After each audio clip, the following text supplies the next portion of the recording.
dirais que j'ai commencé le rugby sans prendre de licence à 5 ans, avec des copains en fait qui venaient.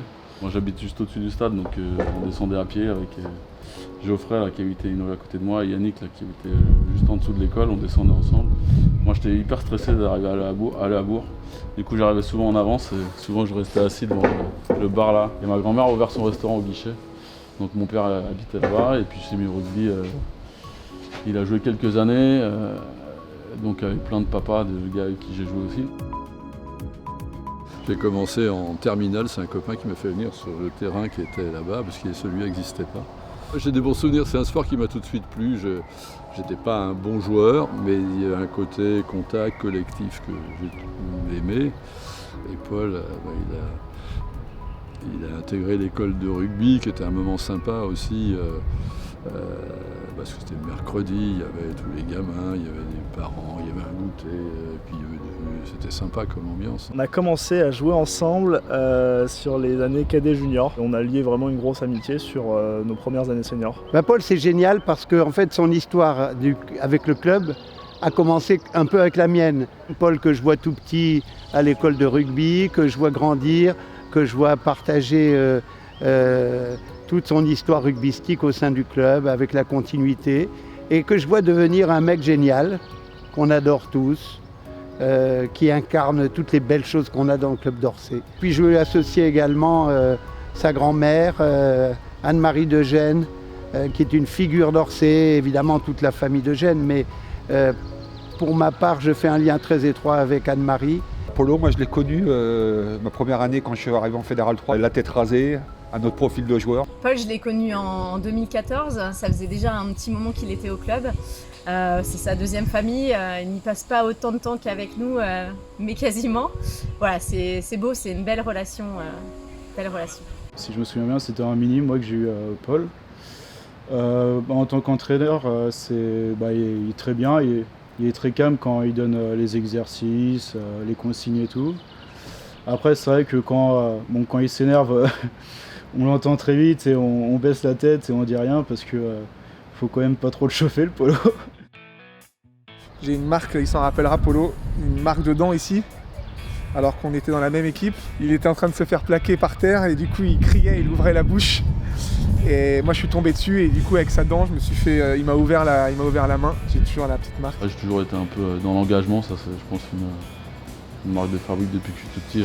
Je dirais que c'est le combattant, quoi. Le combattant par excellence. Du début à la fin du match, c'est vraiment le viking et il est là pour retourner de la jambe, quoi.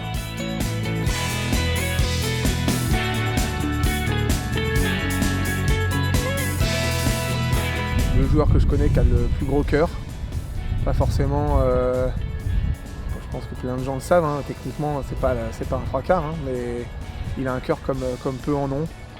Il sera toujours là pour les copains. Ça fait partie d'un personnage qui s'engage énormément, qui s'engage sur le terrain, qui s'engage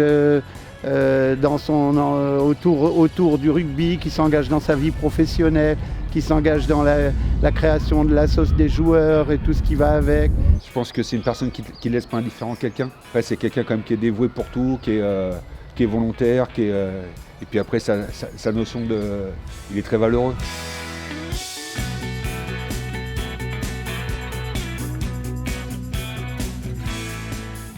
Paul, c'est le papa poule, c'est le papa très attentionné, il passe beaucoup de temps avec ses enfants. Il aimerait en avoir beaucoup, au moins pour constituer un pack de rugby, voire plus. Je ne sais pas si c'est le rugby qui lui a apporté ses qualités ou s'il les avait déjà avant, mais Paul c'est quelqu'un qui a une générosité incroyable, qui peut tout donner, mais tout donner pour les autres toujours, et très rarement pour lui. C'est, on va dire, une légende du club. Du coup, déjà, jouer à côté de lui, c'est vraiment bien. Mais en plus, se dire que quand tu étais petit, c'était ton coach, c'est quelque chose que j'aurais jamais cru pouvoir faire. La chance de monter dans un club de tout petit jusqu'à senior, de voir les choses, de vivre les choses différemment, de te dire qu'un dimanche, tu as 10 ans, tu es dans les tribunes à regarder les seniors jouer, puis tu ouvres les yeux, t'es 10 ans après, puis c'est toi qui es sur le terrain et tu as les mêmes gamins que toi quand tu étais petit qui sont là à t'encourager et machin, ça c'est fort, quoi. Je pense que ce qui se passe sur le terrain, c'est aussi important que ce qu'il y a à côté. Et à côté, tous les vendredis soirs, arriver à la sauce à l'époque et avec mon petit billet de 10 € d'étudiant, pour être sûr de pouvoir payer un coup au mec et toujours avoir soit Fredo, soit JP qui me ferme ta gueule, c'est moi qui t'invite. Et puis c'est comme ça, voilà. Et je trouve que c'est des trucs importants de pouvoir être intégré comme ça en tant que jeune. Les années se sont un petit peu succédées, mais à chaque fois il y a eu des rebondissements, il y a eu des très bonnes années, des années où on a été dans le dur. Mais voilà, on a toujours remis de l'eau de chauffe les années d'après et il a fait partie avec d'autres joueurs vraiment du pilier de mon projet et du projet du club aussi. Voilà. Il l'a porté sans le porter en fin contre le brassard parce que dans les discours d'avant-match, il a souvent pris la parole. Comme il est dans le combat et que c'est son club, qui mieux que lui peut parler de la valeur de tout ce qu'on ressort tous les dimanches, le fait de se remettre en cause, de toujours se rappeler d'où on vient. Les moments marquants, on va dire, en tant que joueur, que j'ai pu passer avec lui, c'est surtout le discours de mes yeux. C'était un match de phase finale, si on perdait le retour, on a été éliminé. Du coup, il a fait un discours qui était vraiment poignant, où on a peut-être pratiquement tous eu la larme à l'œil, parce que vraiment c'était quelque chose d'extraordinaire. Les gars là, moi aujourd'hui je me suis posé une question là. Je me suis demandé pourquoi on se fait chier toute l'année. Pourquoi on se fait chier 3 fois par semaine. J'ai beau tous vous kiffer là, tous autant que vous êtes là. C'est pour cette putain de match là. Toute l'année on se défonce pour ça. Moi j'y pense depuis 2 semaines. J'ai beau à mon fils à l'hôpital. Y'a ça qui m'anime. Moi j'aime ma femme, j'aime mon fils. Mais putain le rugby, qu'est-ce que j'aime ça. Et qu'est-ce que j'aime ça avec vous.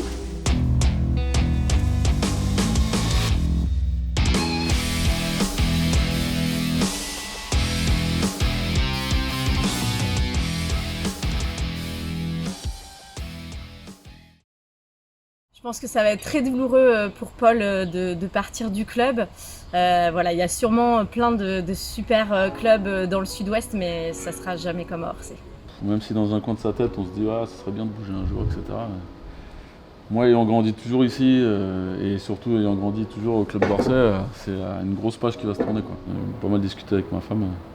C'est quand même travailler un peu au corps, elle était plus décidée que moi. Moi, c'était vraiment dur pour ça. C'est une page qui se tourne, on va pas se mentir. Cédric était là, Fabien était un très grand capitaine pour moi aussi. La preuve, quand il revient, on est toujours un petit peu ému. Et puis Paul aussi. Voilà. Nos liens d'amitié, ils sont forts. C'est pas encore fait, mais ça sera le parrain de ma fille. Je le connais depuis que j'ai 3 ans, 4 ans. Donc même s'il part à Bordeaux, ça sera toujours mon meilleur pote.